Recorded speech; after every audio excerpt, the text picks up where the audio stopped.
जय माँ डाट काली भक्तों। आज का जो वीडियो है ये आप टैगलाइन से समझ गए होंगे। नवरात्रि पे आपको कौन सी चीज़ें खरीदनी चाहिए जिससे घर में सुख और समृद्धि आती है। तो वैसे तो नवरात्रि में कई तरीके शुभ कार्य और शुभ चीज़ों का आपका लेना और देना चलता रहता है और कई तरह के कार्य होते हैं तो जिसमें आप गिफ्ट भी देते हो। घर में कुछ चीज़ें आती है तो कई चीज़ें होती हैं जिन्हें एक अच्छे समय पे अगर खरीद लें तो उस समय के अनुसार आपको उस चीज़ पे कृपा मिलने लग जाती है और वो आपके लिए अत्यंत फलदायी और शुभकारी साबित होता है। तो आज जैसा टॉपिक है कि नवरात्रि पर आपने कुछ ऐसी चीज़ें खरीदनी है जो मैं इस वीडियो के माध्यम से बताने जा रहा हूँ। आप खरीदोगे, घर में सुख शांति रहेगी, समृद्धि रहेगी, अन्न-धन के भंडारे भरे रहेंगे और जितनी ही कार्यों में आपकी रुकावट आ रही है, वो भी कार्य बनने लग जाएँगे। अब इससे पहले मैं आपको समझ जानकारी दूँ, आपको कौन-कौन सी चीज़ें नवरात्रि में घर लेके आनी चाहिए। उससे पहले हमेशा की तरह आप लोगों से निवेदन है, अगर आप भी मुझसे पर्सनली जुड़ के अपनी किसी परेशानी का हल चाहते हो, किसी भी तरीके की परेशानी हो, उसका समाधान आपको चाहिए, आप ऑनलाइन प्लीज़ मेरे साथ अपॉइंटमेंट बुक कराइए। एक छोटी-सी अमाउंट पे करने के बाद आप अपना समय तय करवाइए और उस निर्धारित समय पे इंस्टा कॉल या फेसबुक कॉल के माध्यम से बात कीजिए। जो भी प्रॉब्लम होगा 101% गारंटी के साथ आपको समाधान दिया जाएगा। आप मेरी यूट्यूब चैनल की आईडी नीचे ब्लिंक होती हुई दिख रही है, ऑफिशियल देवी भगवती शक्ति, ठीक इसी नाम से इंस्टाग्राम और फेसबुक की आईडी है। वहाँ जाके आप मैसेज बॉक्स पे अपॉइंटमेंट लिख के मैसेज कीजिए और अपॉइंटमेंट अपना बुक कराइए। अब आ जाते हैं जल्दी से वीडियो की ओर। तो वीडियो में जैसा मैं आपको बता रहा हूँ कि नवरात्रि में आपको कौन-कौन सी ऐसी चीज़ें खरीदनी चाहिए जिससे आपके लिए वो शुभकारी साबित हो। ये नवरात्रि आपके लिए बहुत फलदायी और भगवती माँ का आशीर्वाद आपको मिले। तो जैसे सभी को पता है 3 अक्टूबर 2024 से नवरात्रि प्रारंभ हो चुके हैं। ये जो नवरात्रि इन्हें शारदीय नवरात्रि कहा जाता है।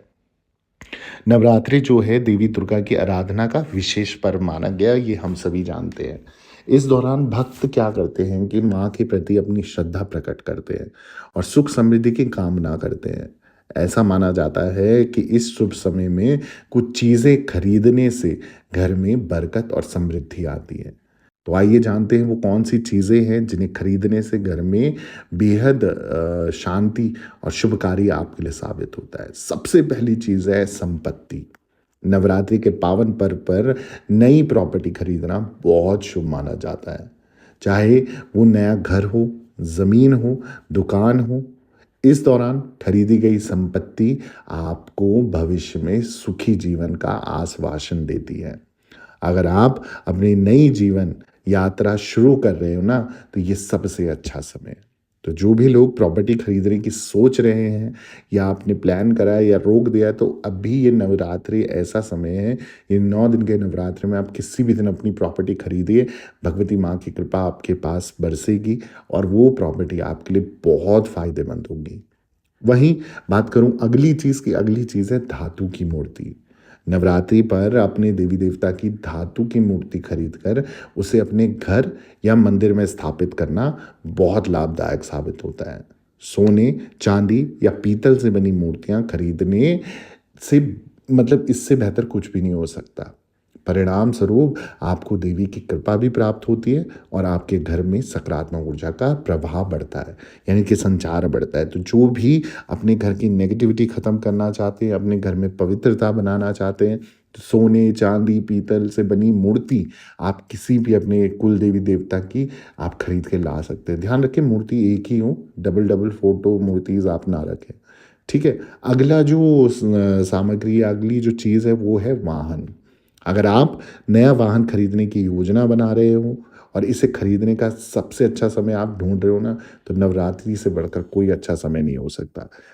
इस समय खरीदे गए वाहन आपके जीवन में लंबे समय तक आपके साथ ही रहेंगे और उनकी उम्र भी लंबी होगी।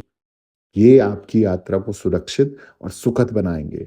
तो जीवन भर अच्छी यात्राएँ आप करना चाहते हो, तो इस समय पे आप गाड़ी खरीदिए। आप सोच रहे हो पूरे साल में प्लान बना रहे हो, तो ये नवरात्रि का समय सबसे शुभकारी और अत्यंत फलदायी आपके लिए साबित होगा। वहीं अगला जो सामग्री है वो है श्रृंगार का सामान। नवरात्रि के दौरान श्रृंग वस्तुएँ खरीदने से भाग्य की वृद्धि होती है।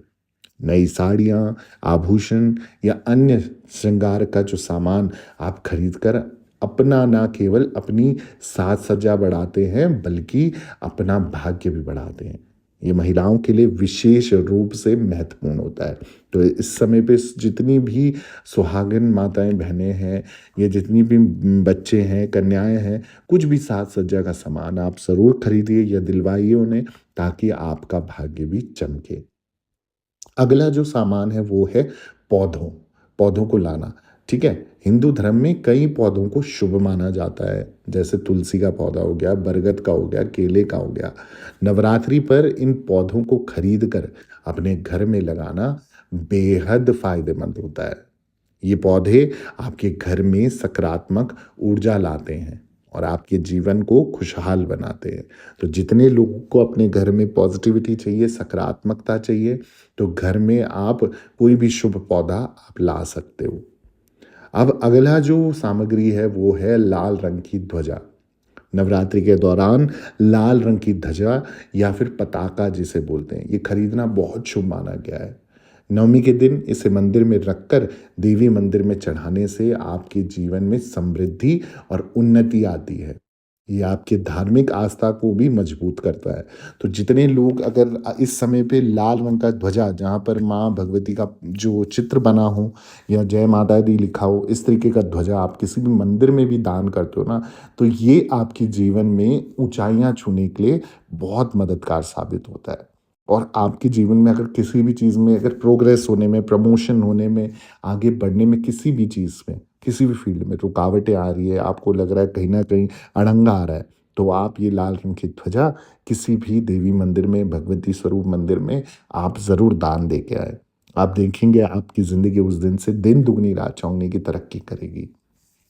अगला जो सामान है वो है वस्त्र और आभूषण। नवरात्रि पे नए कपड़े और आभूषण खरीदने से आपका भाग्य मजबूत होता है। ये आपको आकर्षक बनाता है और आपके विश्वास और समर्पण को दर्शाता भी है। नए कपड़े और आभूषण आपके जीवन में नई ऊर्जा और उत्साह लाते हैं।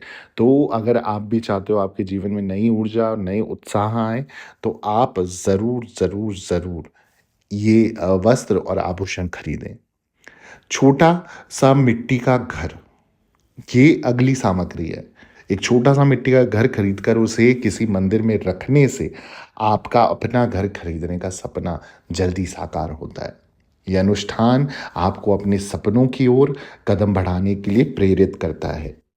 ये आपके घर में सुख और समृद्धि का प्रतीक माना जाता है। तो जितने लोग भी अगर अपने घर बनाने की सोच रहे हैं, कोई प्रॉपर्टी लेने की सोच रहे हैं, नहीं खरीद पा रहे हैं या पैसों की कमी पड़ रही है, तो इस नवरात्रि एक छोटा-सा मिट्टी का मंदिर या घर आप ले लीजिए, जो घर के आकार में हो और उसे किसी भी मंदिर में सजा दीजिए या उस पे रोज़ एक दिया जलाइए। देखिए, आपको जल्दी ही आपके घर के अपने घर के रास्ते खुलते नज़र आएँगे, मतलब आपका स्वयं का घर होगा। अगली जो सामग्री है, अगला जो सामान है वो है घी। हिंदू धर्म में गाय का विशेष महत्व बताया गया है।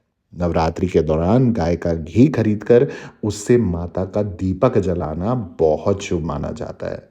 इससे आपके घर में सकारात्मकता और शांति का एहसास होता है। नवरात्रि का ये पवित्र त्योहार न केवल देवी की आराधना के लिए है, बल्कि इस दौरान खरीदारी करने से आपके जीवन में सौभाग्य, समृद्धि और खुशियाँ भी आती है। नवरात्रि पर इन 9 वस्तुओं को खरीद कर आप अपनी भक्ति को और भी गहरा कर सकते हो और अपने जीवन में सकारात्मक बदलाव ला सकते हो। इस नवरात्रि अपनी आस्था और समर्पण से ये चीज़ें खरीद कर अपने जीवन को खुशहाल बनाएँ, बिना किसी चिंता के कुछ ना कुछ ये सामग्री लीजिए। और जो लोग ये बोलते हैं कि भई हमारे पास इतना पैसा नहीं है, हम ये चीज़ अफ़ोर्ड नहीं कर सकते, तो यथाशक्ति अनुसार वो अपनी इच्छा अनुसार कुछ चीज़ें ऐसी खरीदें जो माँ भगवती को प्रसन्न कर सकती हैं। अगर आप सोना-चाँदी नहीं खरीद सकते, तो जो आर्टिफ़िशियल ज्वेलरी आती है, बिल्कुल सस्ती-सस्ती मिल जाती हैं, वो आप खरीद लीजिए। अपने भाव से बोलिए कि माई मेरे पास असली तो नहीं है, परंतु आज अगर तू मुझे इस लायक बनाएगी, तो आगे जाके मैं असली खरीद के आपको ज़रूर आपको समर्पित करूँगा। उससे पहले ये मेरा भाव है, ठीक है? घी नहीं है, तो जो तेल से आप दीपक जला सकते हो, उस तेल से दीपक जलाइए। तो ये ऐसा नहीं है कि माँ भगवती आपको सिर्फ़ ये सामान खरीदने से ही फल देगी। ये सिर्फ़ इसलिए है कि आपका भाव अगर इतना है, आपकी यथाशक्ति इतनी है, तो आप ज़रूर कीजिए। ठीक है? अगर आपको मेरे वीडियोज़ अच्छे लग रहे हैं तो प्लीज़ मेरे चैनल को सब्सक्राइब कर दीजिए, वीडियो को लाइक कर दीजिए, ज़रूरतमंद लोगों के साथ शेयर करना ना भूलें। कमेंट में हैप्पी नवरात्रि, जय माता दी ज़रूर लिखें और दरबार से बने रहें। सभी भक्तों को जय माता दी, जय माँ डाठ काली।